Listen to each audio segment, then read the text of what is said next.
Grey light seeped through the blinds of Caleb Wren's studio apartment, painting long stripes across the hardwood floor.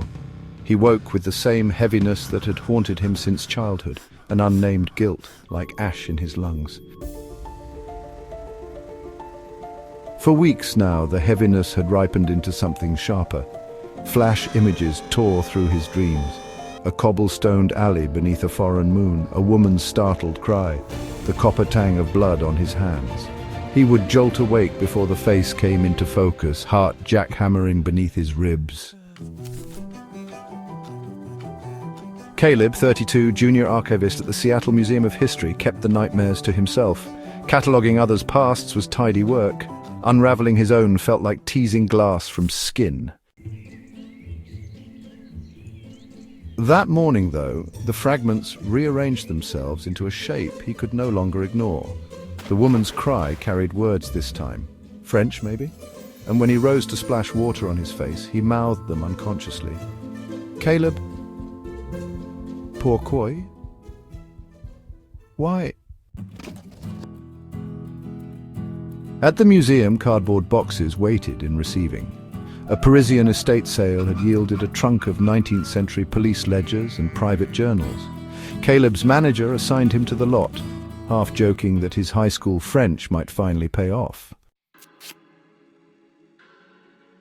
He slit the packing tape, lifted the first ledger, and the room tilted. On the spine, Commissariat de Police, Arrondissement 11, 1889. His pulse roared. The alley in his dreams was paved in cobblestones damp with spring rain, just like photographs he'd once seen of Belleville in the late 1880s. Coincidence, he told himself. Yet, when he opened the ledger and scanned the brittle pages, a single entry burned hot. 22nd April 1889. Homicide Rue des Cascades. Victime. Mademoiselle Delphine Archambault. Suspect inconnu, Delphine. As though pulled by wire, Caleb flipped ahead. Tucked inside was a small sepia photograph of the victim. Dark curls, wide, fearless eyes. He staggered, chair legs screeching. It was her, the woman from his nightmares. At night he dreamt again, but the scene unfurled with merciless clarity. Paris, 1889. He, though not quite himself, stood in the alley brandishing a silver pocket knife. Delphine Archambault, no older than 20, clutched a leather satchel. She had discovered proof of corruption among factory owners, and he, Remy Laurent, a hired enforcer, was paid to silence her. The knife flashed.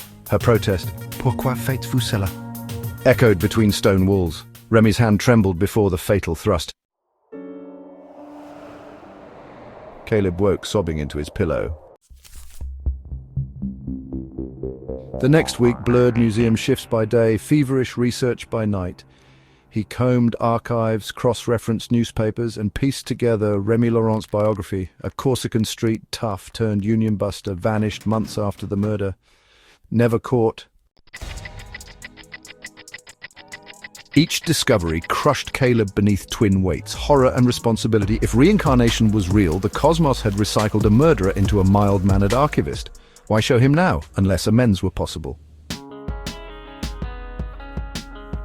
He wrote the question in his journal, then underlined a single sentence: "A life out of balance seeks restoration." Restoration began, he decided, with Delphine. What had she died protecting? Records hinted at a manifesto advocating safer factory conditions for women and children. The document was never recovered. Caleb's search led him to University of Washington's Special Collections. There, buried in a mislabeled folio, he found 30 handwritten pages signed D. Archambault. The manifesto outlined labor reforms decades ahead of their time. Hands shaking, Caleb scanned each page into high-resolution files. He felt Remy's violence thrum like distant thunder, and with it a resolve to amplify the voice he once had silenced. He approached Dr. Annika Deschmuck, the museum's curator of social history. Caleb V.O. "I've uncovered a forgotten labor manifesto from 1889, he said, forcing steadiness. Authored by Delphine Archambault. I'd like to mount an exhibit around it. Her life, her activism." That could be groundbreaking. Primary sources on early women's labor movements in France are rare. Let's draft a proposal.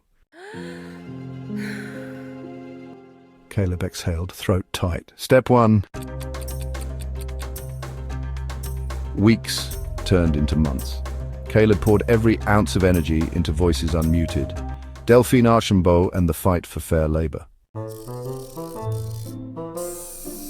He curated photographs, factory ledgers, personal letters, and the manifesto's original pages, restored and displayed under glass.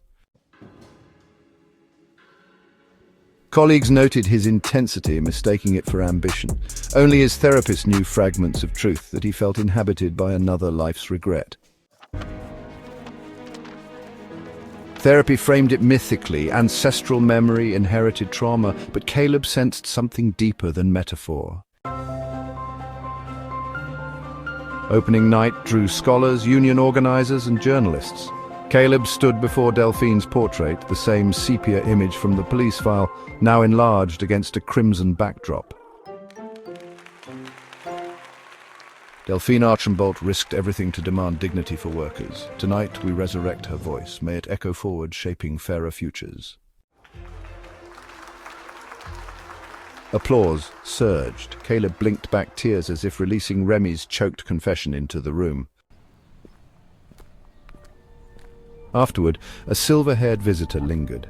She introduced herself as Juliette Archambault Moreau, Delphine's great-grandniece. "I grew up hearing whispers of a brave aunt who vanished," Juliette said, eyes shining. "Your exhibit finally gives her life form. Merci." She pressed a small velvet pouch into Caleb's palm. Inside lay a tarnished pocket knife, its handle engraved with the initials R.L. Juliette V.O. "It was found near the crime scene," Juliette explained softly. "Family law says it belonged to the killer. I don't want an object of violence in our home anymore. Perhaps the museum can contextualize it." Caleb swayed. The knife, Remy's knife, felt warm as though remembering his grip. With trembling voice, he promised respectful stewardship. That night, Caleb carried the knife to the waterfront. Moonlight silvered the waves of Puget Sound. "I have no words big enough for what I took from you, Delphine. All I can do is spend what life remains amplifying what you died to say." He knelt, kissed the hilt, and let the blade sink beneath black water. Months later, the exhibit traveled nationally, sparking dialogue on historical labor rights and modern inequities. Caleb guided panels, advocated for museum-union partnerships, and quietly funded French translations of Delphine's writings for free distribution. Each act felt like stitching a torn seam in the fabric of time. On the anniversary of the murder, April 22nd, Caleb dreamt once more of the alley, but this time Delphine stood unharmed, manifesto in hand. Rue des Cascades alight with dawn. Remy, his past self, stepped back, lowering the knife, eyes wet with remorse. Il n'y a pas de dette qui ne puisse être payée par la réparation. There is no debt that cannot be paid by making things right. Caleb woke to gull cries and sunlight. The heaviness was gone. Later that morning, he joined a rally supporting garment workers demanding safer conditions. Among the crowd, banners fluttered with a slogan borrowed from Delphine's manifesto, "Dignity is the first wage." Caleb raised the placard high. Some debts, he realized, were infinite obligations, not chains but guiding stars. As the chant rolled across the square, he felt both present and eternal, a single human thread weaving through centuries, determined that in this life and the next, his hands would build, not harm.